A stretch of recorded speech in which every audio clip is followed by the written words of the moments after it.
Okay, here come the peeps. Hey, Nightshade. Hey, Hobo. Hey, PH. Daryl Roberts, welcome. Thanks for liking the live. Hey, Van. How you doing, man? Lights are on. We got power so far. Hey, Belt Bat. How's everybody doing tonight? Hey, Renee Herman.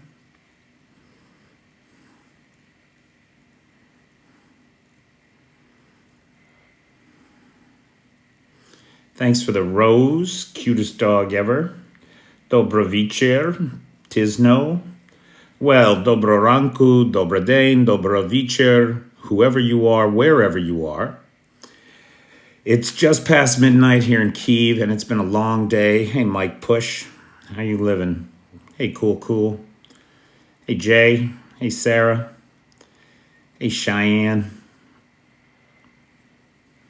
Hey, Stephen with a V. Thanks for the roses. Hey, Melinda. So, ladies and gentlemen, and other non-binary folks, welcome. I am Peter Alexievich, and this is the Live at 5 from Kyiv. And of course, today's big story is the missile attack on Ukraine today. 38 missiles of varying types. I mean, it's quite a pastiche of missiles that were sent at the country today. And I thought of various reasons why this strike might have happened. Retaliation, just a temper tantrum over all of the strikes over the weekend. It's quite a list. We'll go through it. I thought about the French elections. But then literally just moments before coming live on TikTok, I watched a video from Dr. K. Now, some of you know Dr. K. She's a political theorist, observer, interpreter. And she did a great job of charting these scaled missile attacks against Ukraine with visits from foreign leaders, whether those were the strikes that happened when Erdogan from Turkey was in Moscow, or when the South African president was in Moscow. Well, who's in Moscow today? Narendra Modi of India.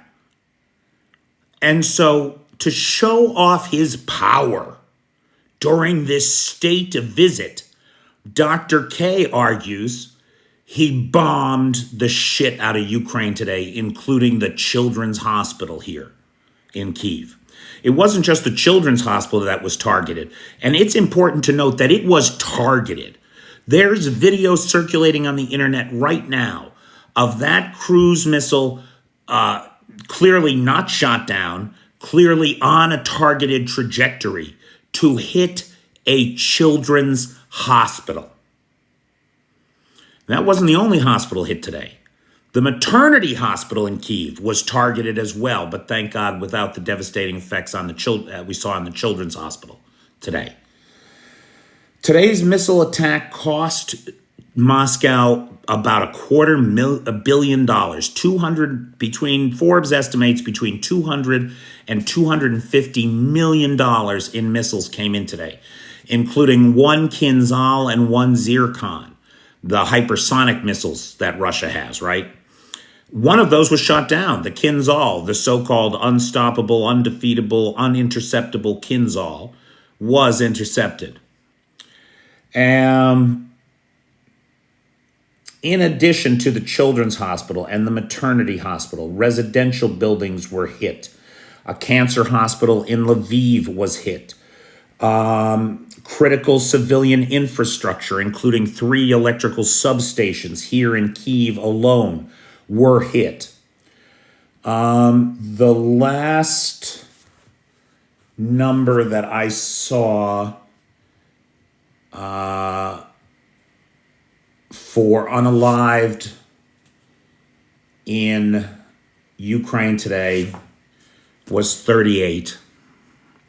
27 in Kyiv, 10 in Kivary, and one in Dnipro. 38 people, as many missiles as they sent, with 175 people hospitalized or injured. Although there are still people trapped under the rubble of the children's hospital, and there's still an ongoing rescue effort there.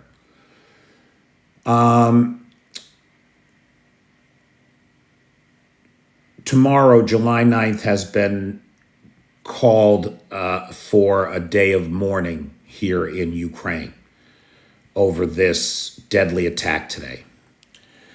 Territorial defense did intercept 30 of 38 missiles. That's an interception rate of 79%. It's an excellent interception rate, don't get me wrong. But these kinds of missiles do a lot of damage, as we saw today. For his part, Zelensky, who was not in the country, he was in Warsaw today, has called for a UN Security Council emergency meeting. Not that it does any good with the fucking Russians in their permanent seat and chairing the UN Security Council this term, if I'm not mistaken. So that's not going to do any good. For his part, Zelensky, who was in Poland today, signed a bilateral security agreement with the Poles. Now, this is a particularly groundbreaking security agreement. You guys know, Vanetta has written a great letter for those of you in the United States, for your Congress people, your senator, and the White House, calling for a NATO no-fly zone west of the Dnipro, so that things like this can't happen, so that those children, those 8 children that were murdered today, it doesn't happen again. The first steps towards getting that may have been accomplished today.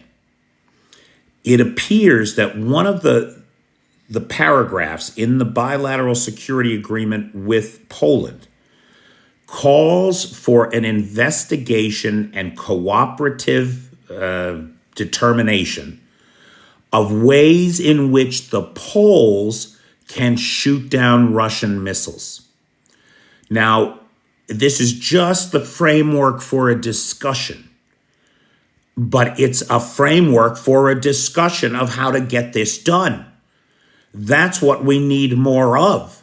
That's clearly what we need more of, and the Poles are stepping up, it appears. What we should be doing as Americans, right, and for the international audience, you can get a copy of our letter to our people, and you can adapt it for your own MPs, where we should call for, in the strongest possible terms, for support of this dialogue with Poland and support for that no-fly zone and for interdiction of these Russian missiles. We need it. As part of the agreement today, the bilateral security agreement, Poland agreed to train a Ukrainian volunteer legion inside Poland. So Ukrainians who are out of the country in Poland, who fled the war, can sign up for this Ukrainian volunteer legion. They'll get their basic training in Poland before they are then returned to Ukraine. Or maybe they won't return to Ukraine. Maybe they'll be stationed to handle the Patriot batteries in Poland that will protect the skies of Ukraine. It's unclear. It's unclear. But any solution that gets a no-fly zone over the civilian, non-combatant population is movement in the right direction, if you ask me.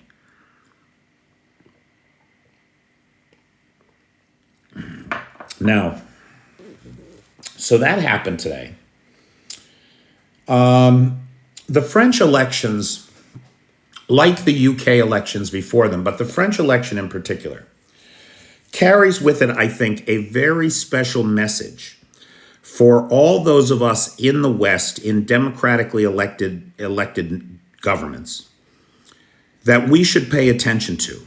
The pundits in France were universally predicting the landslide victory of the far right.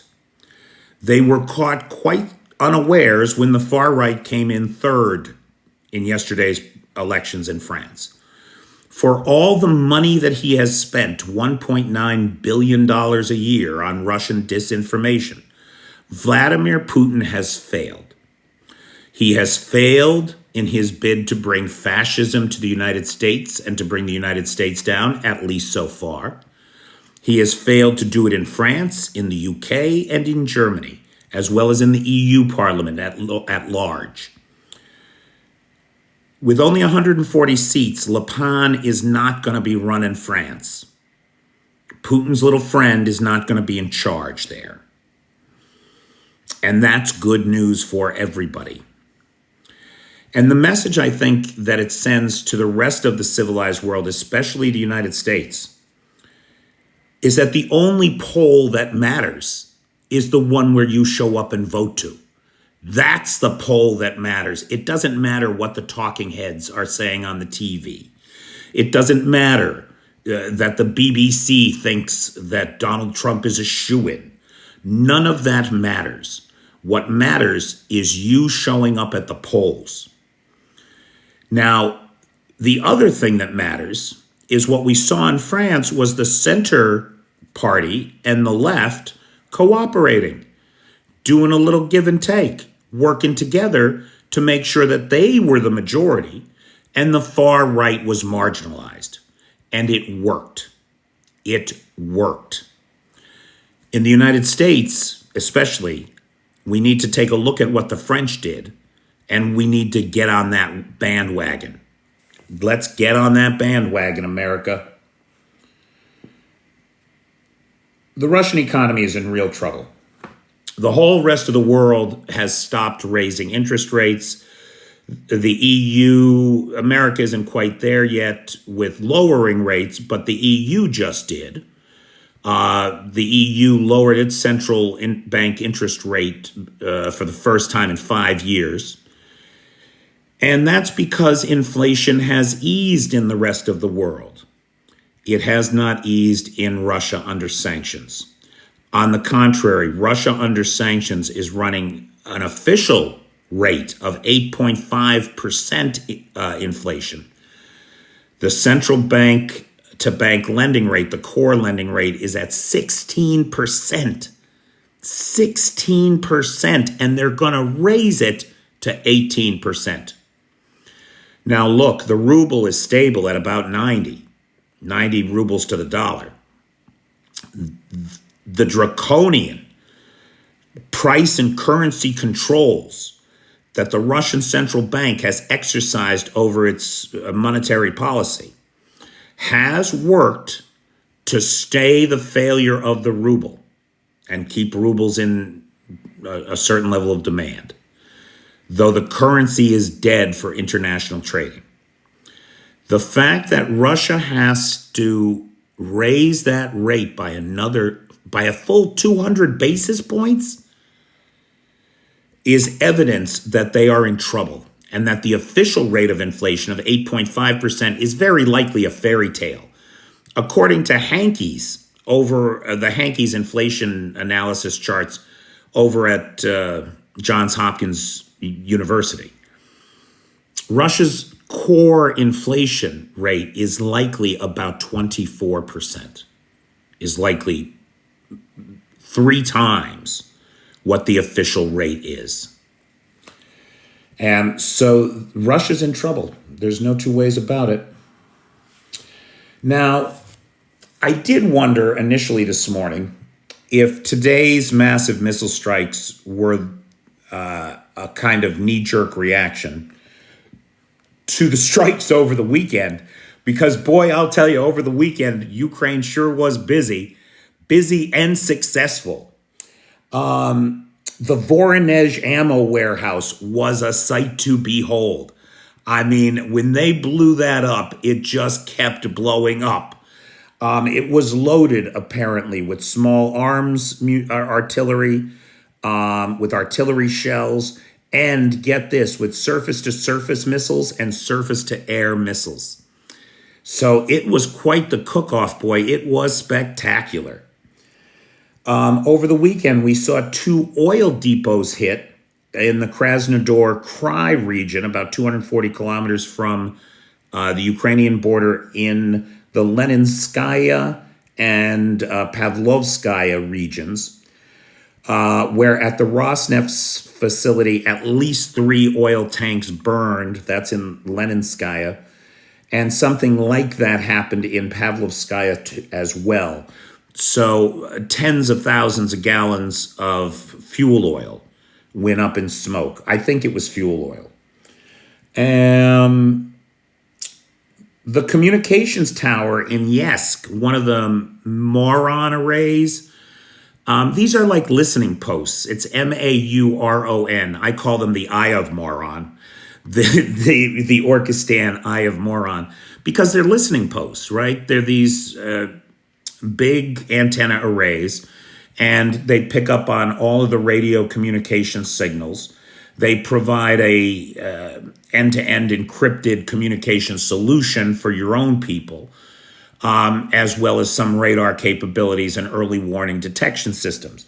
And the one in Yesk got totaled, absolutely totaled this weekend.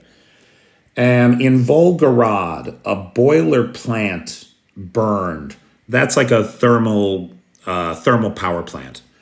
And it's unclear why, whether it was Russian incompetence, failure of maintenance, drone strike. We don't know why.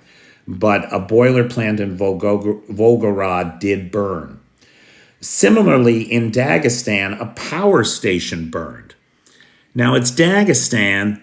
It's unlikely to be Ukrainians, right? If it's Ukrainians, it's Ukrainian partisans. But it's probably more likely that it was, thanks, Dusty, yeehaw.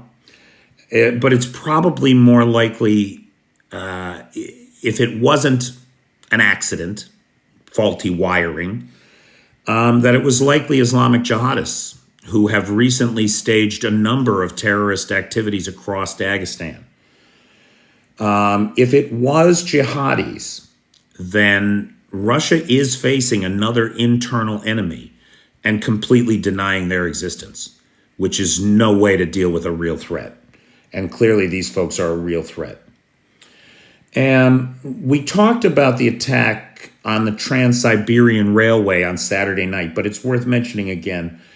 Out by Yekaterinburg, the Atesh partisan group is claiming that a Russian partisan that they work with out there, they helped empower him to blow up the Trans-Siberian Railway section over which North Korean ammunition was transited.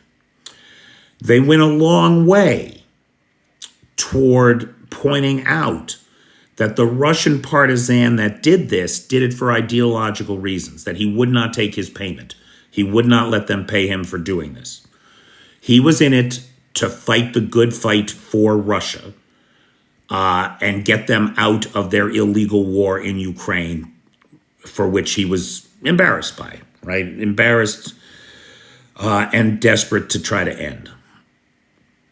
And he's getting a lot of press, this guy. And I think it's because the Ukrainians want Russians to know that they can be empowered to do these things. I don't think it's going to do much good.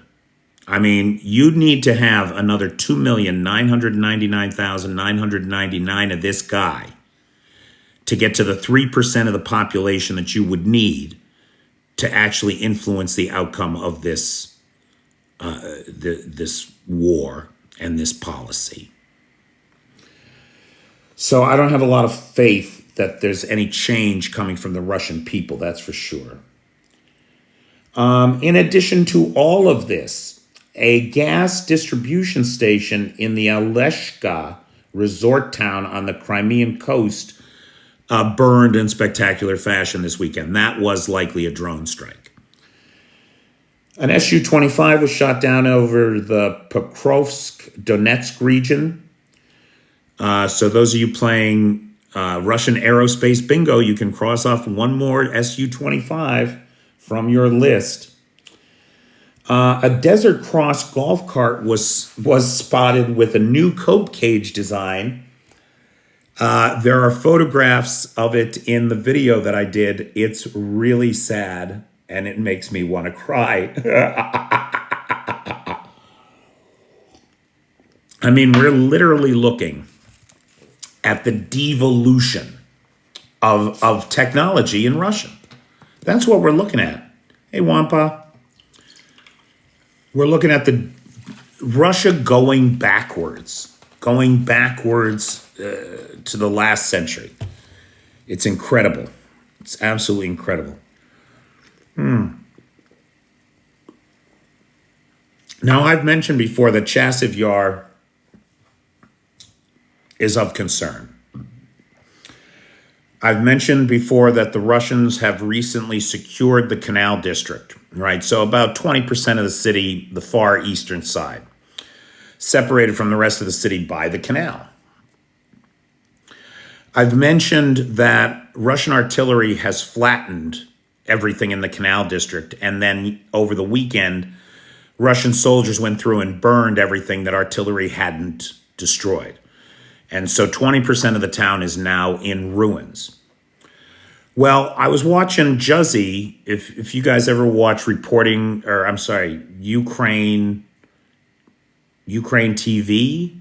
I think he calls his channel Ukraine TV, something like that, Juzzy, over on YouTube.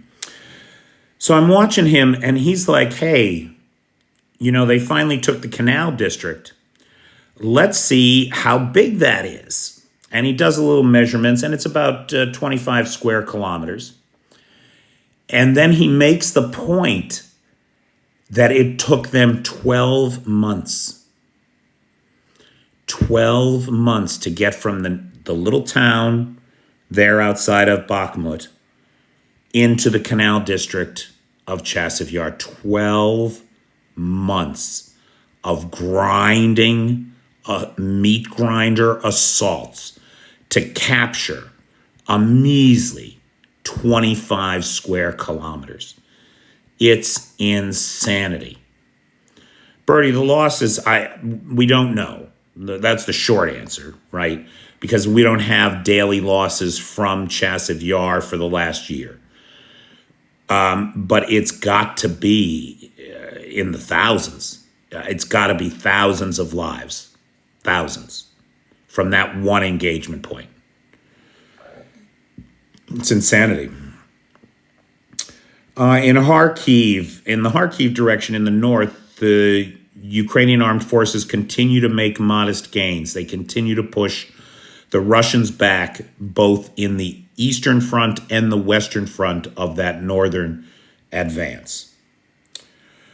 Some pictures were posted to the internet by Russian sources claiming to show the remains of a D-30 howitzer. That's a towed artillery piece, if I'm not mistaken.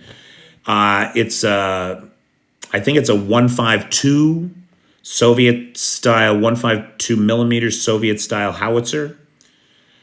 And it is destroyed not from a Ukrainian strike, but from the North Korean ammo that it was forced to use. Just blown out. It seems unlikely that the crew could have survived what happened, looking at what happened to that machine. If they were anywhere near it when it was fired, which an artillery crew tends to be, none of them made it.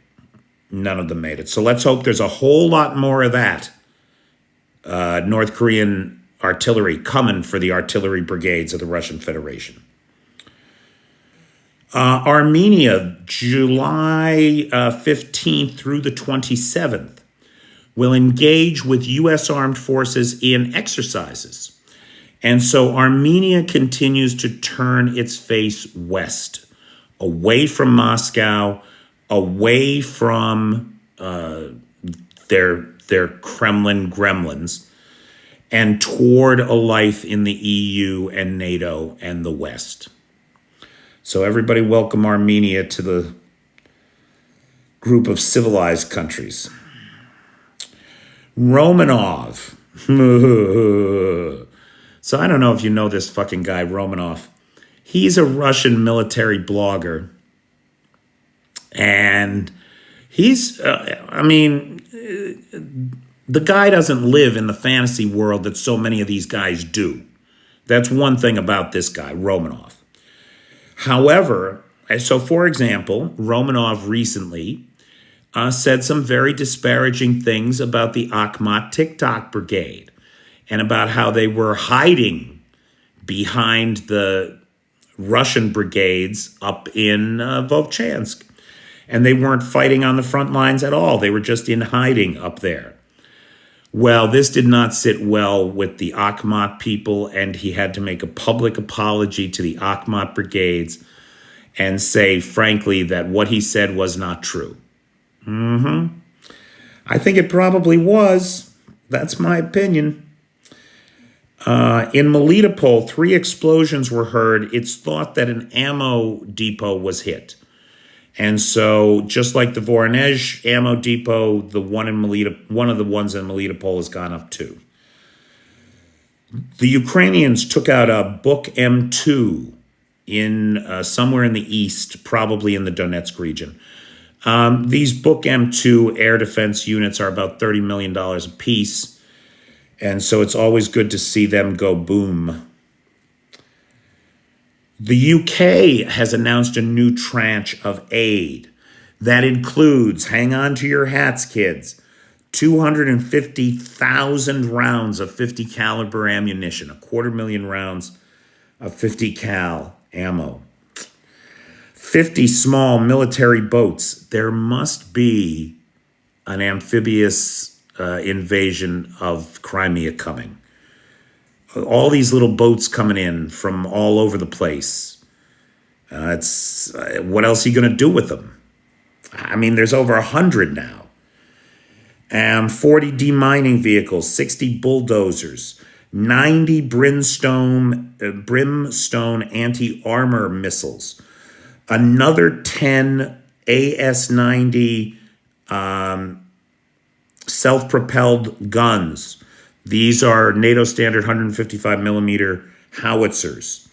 And then support for the existing AS-90s in the form of new barrels that will extend the lives of the existing AS-90s by 60,000 rounds, 60,000 shells. You know, as I understand it, on these howitzers, you only get about 2,000 shells per barrel before the barrel starts to weaken, aim gets off, it becomes a hazard to the crew, etc., right?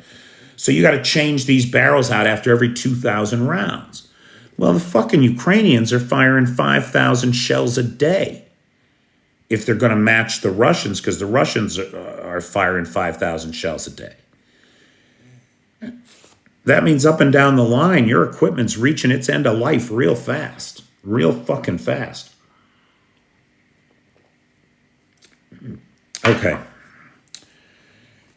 There is some speculation that the Russian claim that they are producing 60 to 70 new T-90M tanks a year is bullshit. This is a technical term that for my international audience, I'll take a moment to describe. It means that you say something that isn't true and likely never was. And the idea that before the war, before sanctions, the Russians were able to produce about 40 new T-90s a year, and that they are able to do almost double that in the war conditions is ludicrous. It just seems completely ludicrous to me. And of course, most of these are not really new builds, they're rebuilds. They're old T-72s that are being refurbed into the T-90s. That's all it is. But it appears that their claims of how many they are producing are bullshit. And remember, just Only 2 tanks were destroyed in battle yesterday, Sunday, according to reporting. But on Saturday, it was 24. If you're destroying 24 tanks in one day, and you're only producing, let's say, the high end of what they claim, 70 a year, on a scale of 1 to completely fucked, you're an 11. They cannot keep this up forever. Okay, last thing that I have for today. There are Chinese soldiers in Belarus. What are Chinese soldiers doing in Belarus? Well, the People's Liberation Army has sent Chinese soldiers to Belarus for anti-terror exercises that will enable the Belarusian military and the Chinese military to work in close harmony together to combat terror in all its forms wherever it might rear its ugly face in the world. So they have chosen to do these exercises right on the Polish border near Brest, even as NATO troops are in Poland continuing their exercises, Operation Enduring Freedom. Does seem as though China has picked a side and China is on the wrong side of history. It's just that simple. And the Russians might not care that they fucked their trade arrangements with the whole world. But you know what? I bet the Chinese would care if that happened to them. So, guys, those are my top line news items for today, and what I see is happening on the ground that's important. I want to thank again, last time, 3 guys who made this 4th of July party possible: Leo Ring, Arne B., and my buddy Richard Van Scooter. If you see those guys around, they are the sponsor of tonight's live. Thank them. And they sponsored the 4th of July party. A big thank you to the moderator team, best moderator team on the Tickety Talk: Cheyenne, Vanetta, John Williams, PT, Jay, and Travis. Big thanks to Nightshade, who runs the Peter's Peeps group over on the Book of Faces. If you haven't joined us there, join us there. And to Lars, who's got the Discord server, and to Vanetta, who runs the Google Doc share, where you can get a copy of the letter for the no-fly zone, so that you can send it to your congresspeople and encourage them to make sure that a day like this never happens again. Guys, on a personal note, tomorrow the rent is due. I don't have any live sponsors the rest of the week. The PayPal is in the description. If anybody out there can help with the rent and maybe sponsor a live, please, this would be a great week to do that. This would really be a great week to do that. Thank you. All right, and with that said, we are into the Q&A portion of the evening, so I'm happy to talk about anything that anybody wants to talk about. Or join the Patreon. Please join the Patreon. That would be great. Without the Patreon people, none of this happens. I mean, I can't tell you what an impact that has on my life. Vanetta, you see Damood 24 there? Would like the link to the Google Doc share, please. You missed the beginning. Any way you can recap, Eli? Yeah, that ammo dump was a great hit. Thanks, Ange. So, thanks, Clay. So, Eli, for you, because it is you, the big thing today is that it appears that today's massive missile attack against Ukraine, in which 38 civilians and counting are unalived, and another 175 are hospitalized, in which the targets included a children's hospital, a cancer hospital, a maternity hospital, as well as residential buildings, and critical civilian infrastructure, it appears that the whole reason for this show of force was Narendra Modi's visit to Moscow. I just mentioned right before tonight's live, I listened to a video from Dr. K, who's a political scientist, and she traces the correlation between large missiles, because there hasn't been a missile strike like this on Kyiv since I think December. I think December was the last time we had a strike like this. But she very carefully traces these visits from foreign leaders to Moscow to large-scale strikes on Ukraine as a demonstration of his power, this limp dick motherfucker. Yeesh.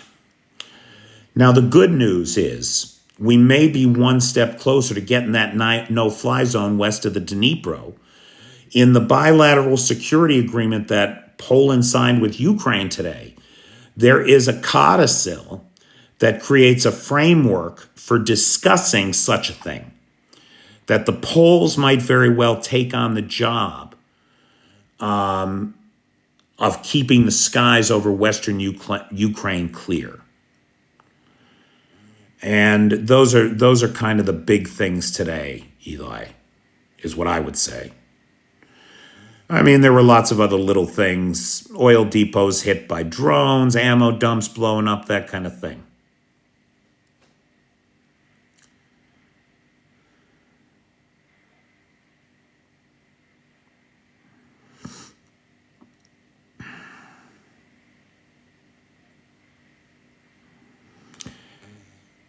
Because it's not for sale. Vanetta, remove that person, please. Oh, well, then you're caught up, Eli. You're definitely all caught up.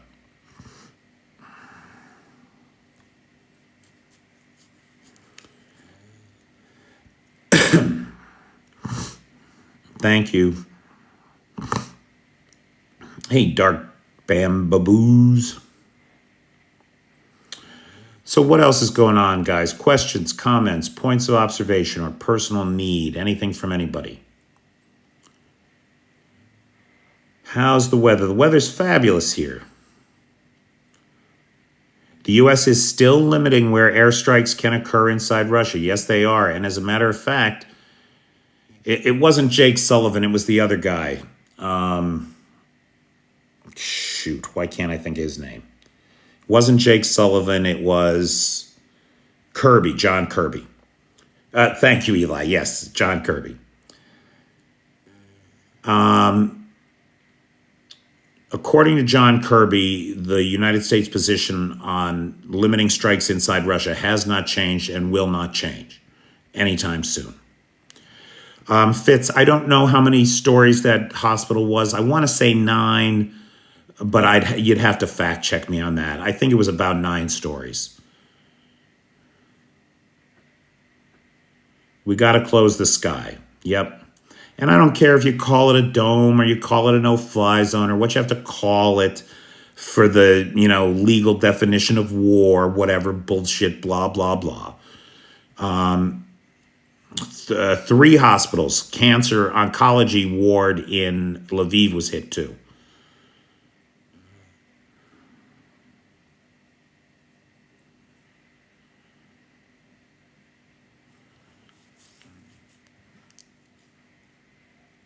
And what about you down in Odessa? Did Odessa get hit today? Some EU countries are allowing strikes inside Russia with their weapons. Yes, they are. But the problem is the biggest bulk of long-range weapons comes from the United States. So you need the U.S. to sign off. Oh, that hospital, the children's hospital, was very important. And that's what he chose. That's the target that was chosen to show off to Modi. I mean, tell me you're a ruthless bastard without telling me you're a ruthless bastard.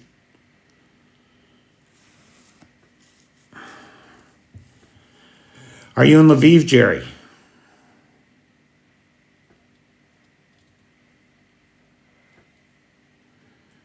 How close did the bombs get to you? I don't know, Clay, exactly.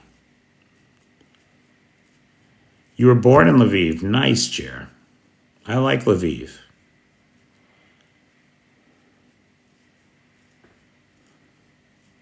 And now you're in Chicago. Nice, I like Chicago too. Yeah, the A-10 thing has been broadly, without air superiority, the A-10s are just sitting ducks. That's not a thing.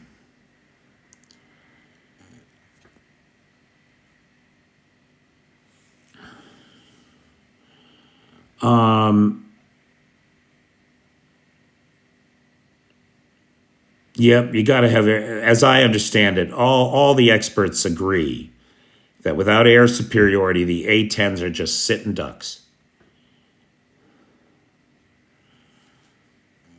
Now, the thing about the F-16s is that the U.S. has said that the F-16s can hit air targets.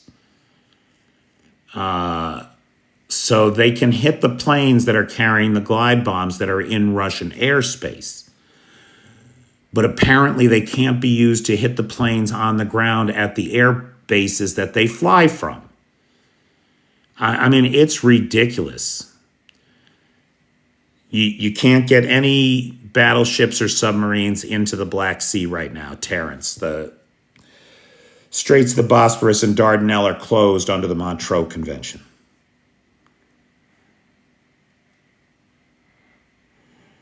They need to untie Ukraine's hands, Fitz. You are not kidding, pal. You are not kidding. Every single military decision that Russia has made has been wrong. Yes, you are right about that.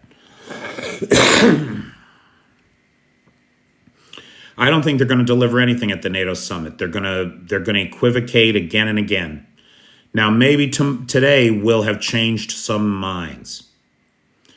I mean, let's not forget that Germany was invited into NATO when it was still in a state of war with the USSR, and the USSR occupied 50% of the country. So this idea that we can't let Ukraine in until the war is over is a load of bullshit.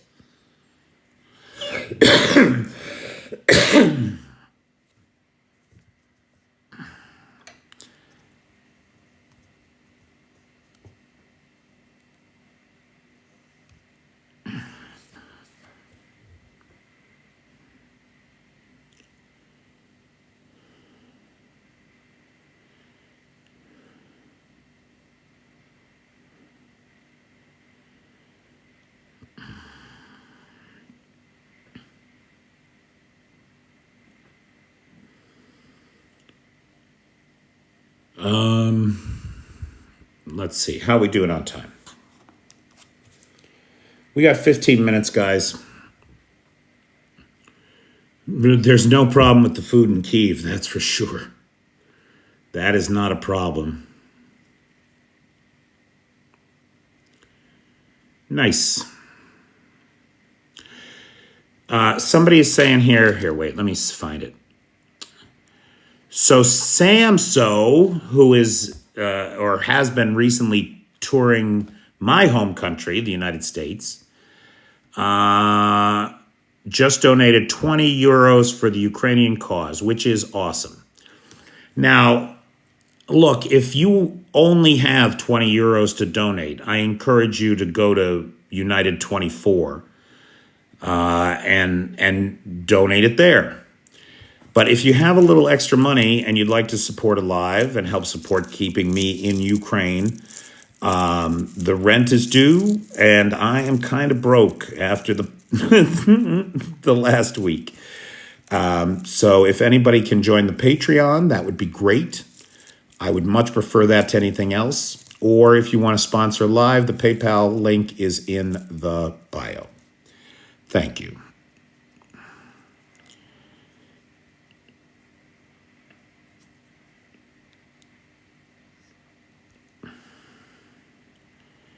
Ah, Fitz, thank you.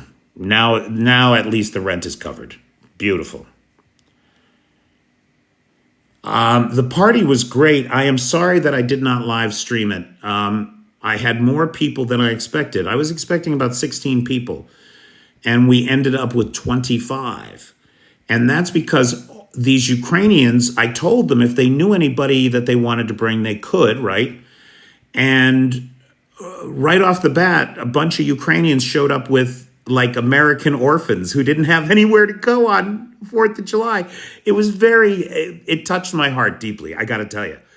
A bunch of Ukrainians showed up. They brought Americans who are here in Ukraine fighting the good fight, literally for some of them.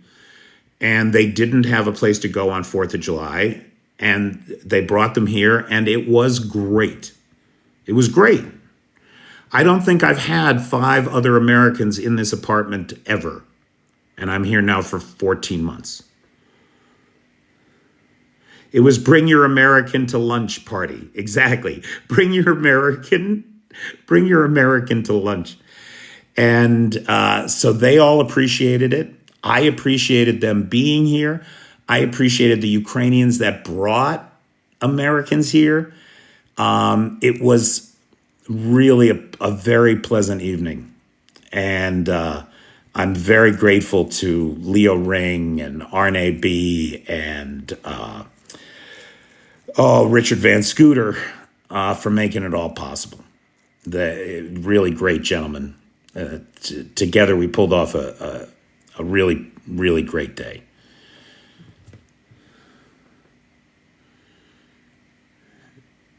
And I'm thinking that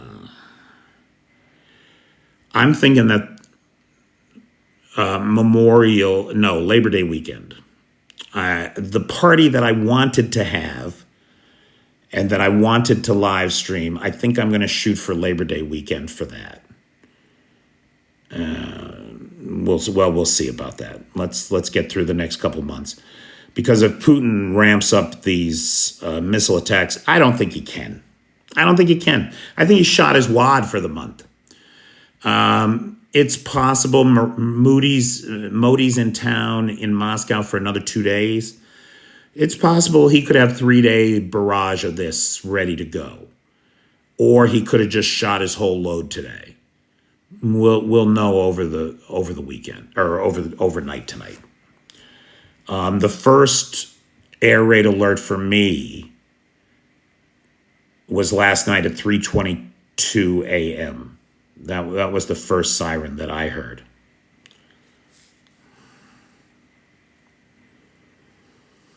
Oh, there's a bunch of nice parks on the river for grilling and fishing. But there's a place called X Park where you can rent a cabana. And it's very reasonable. It's like $50 for the day, right? And then you got to buy some charcoal and you got to buy some lighter fluid. But there's a barbecue there and a cabana and picnic tables and chairs so that if the weather's bad, you can get out of the weather. It's a good setup. And then all the facilities are there. Most importantly, though, there's these climbing treehouse things for the kids that are incredible. Inflation has not been bad in Ukraine. You know, I was paying about, I want to say a year ago, I was paying about 48.50 hryvnia for 10 eggs. And today I'm paying about 58 hryvnia for 10 eggs, something like that. Ground beef was about $2.19 for 100 grams. It was $2.19 per kilo. $2.19 per kilo. It's up to about, I think I paid $2.24 for a kilo of ground beef for the party last week. On food price inflation, I see very little change over the last year. And for me, right, because I'm changing from USD to hryvnia, The exchange rate has gotten slightly better in my favor. The dollar's a little stronger now. So it used to be 36 hryvnia to the dollar. These days it's 40, almost 41. So I'm doing a little bit better on that end too, which may be ameliorating my sense of the inflation. 345 for what, Dusty or Cheyenne? 345 for what? Gas? Are you guys talking about gas?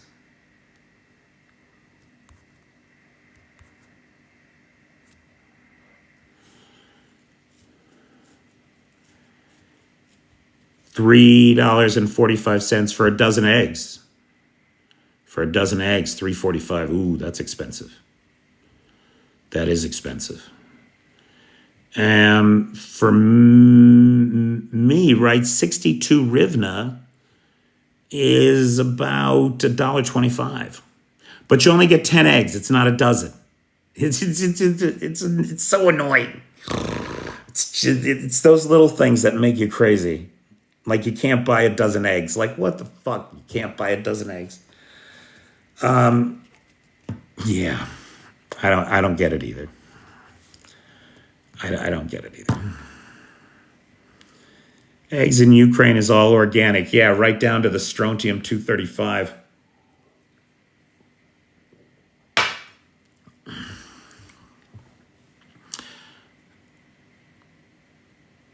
Why did the chicken cross the road? It's like hot dogs and buns. Yeah, why are there 2 extra dogs?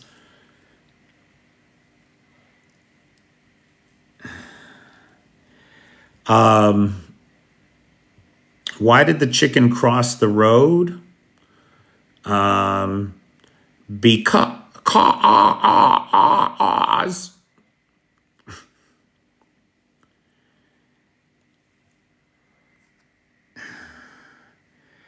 wow, Avarosis, that's not a name I've even heard in a long time. How's he doing over there? Still going?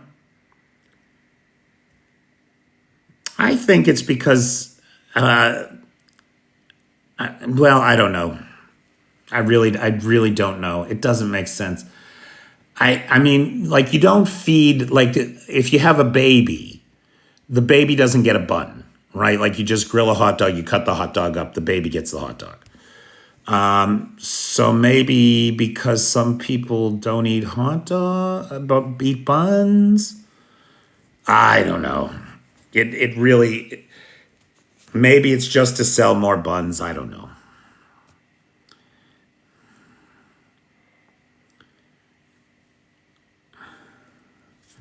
I don't know. I don't know why that is. Dude, doesn't that make you crazy shit like that?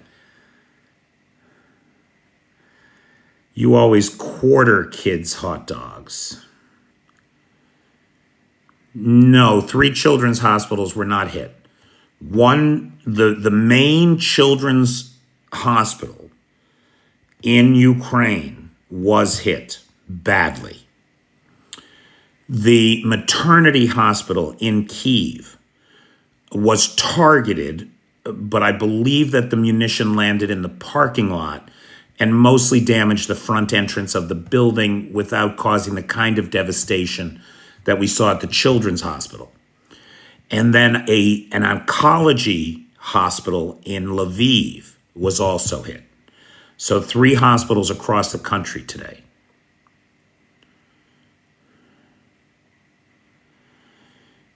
So Richard Hansen says that the whole hot dog bun thing is a function of the packaging requirements of the bread business.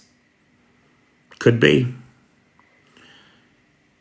Maybe because of the shape, right? If you can fit 8 hamburger rolls into the same size bag, you can only fit 8 hot dog rolls, something like that, Richard.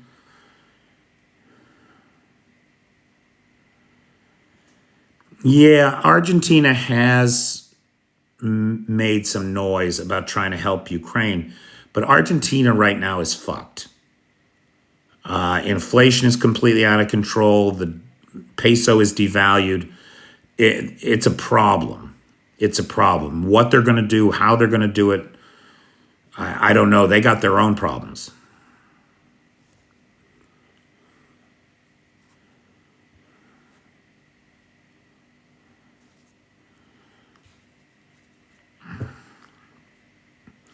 Just stick with your 10 eggs. There's nothing else to do, man. I mean, there's just nothing else to do. And the funny thing is, here they don't wash the eggs, right? So they don't strip away the protein layer that protects eggs. They don't strip that away, which means that eggs don't have to be refrigerated here. So the eggs are just out on a pallet in the middle of the grocery store like any other end aisle display. It's so weird, man. It's so weird. But they don't have to, they do not have to be refrigerated here.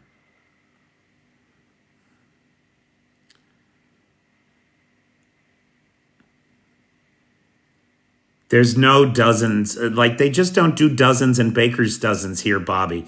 Even when I went to order the hamburger rolls for Thursday, because it's hard to find a good hamburger roll, right? So I tried a bunch and I found a good one at the Forum Market. And I asked the bakery to make 3 dozen of them for me. And they were so confused by that request, I had to just order 36. I mean, yeah, the U.S. is the only one that washes eggs so that then they have to be refrigerated. And of course, we do that for salmonella. I don't speak Ukrainian, Julian. It's terrible. I'm the worst. 10 eggs, 12 eggs matters, dude, because if you make 3-egg omelets, you can get 4 3-egg omelets out of a dozen eggs, but you can only get 3 3-egg omelets out of a 10-egg box, and there's 1 left over. What do you do with the 1? Yeah, I'd love to have chickens again, William, but that's not an option here in town.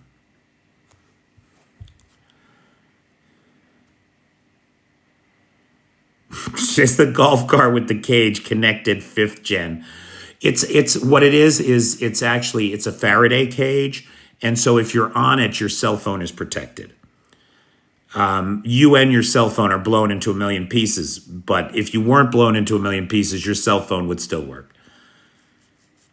You raise chickens in the apartment. CyberDoc, you got to be kidding. Make a 4-egg omelet. Oh, that seems like a lot. Hey, Jason. How you doing, pal? Oh, the gang is all here. CyberDoc, Jason,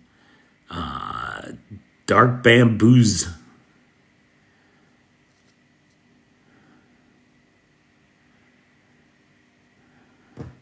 Hey, Weibo. So everybody, again, I want to thank, it's just top of the hour now. So again, look, if you can join the Patreon, please do. I lost some Patreon subscribers this year, so that's down. If you can help me out with a live sponsorship, PayPal is in the description. I'm out of live sponsors, and my rent is due tomorrow. Although now that Fitz chipped in, that's covered legitimately. I could just use some grocery money. And then what else? Big thanks to the sponsors of tonight's live and the 4th of July party, Leo Ring, RNAB, and Richard Van Scooter. Thank you, guys. You made a lot of people very happy. It was really a nice evening. Thank you to the moderator team, Cheyenne, Vanetta, PT, John Williams, Jay, and Travis. You guys are the best on the Tickety Talk. Thanks to Nightshade, who runs the Peter's Peeps group over on the Book of Faces. If you haven't joined us there yet, please do. And to Lars, who runs the Discord server. And a big shout out to Vanetta, who curates the Google Docs share, where our latest letters to Congress, Senate, and the White House can be found, including the request for the no-fly zone. So, guys, thanks for everything. Thanks for the gifts. Thanks for tuning in for the live. And I will see everybody tomorrow night. And I'm sorry that we didn't hit 50,000 likes, but I'm still putting an end to this live. Thank you. Thanks, Leo. Really appreciate you, man. Take care, everybody.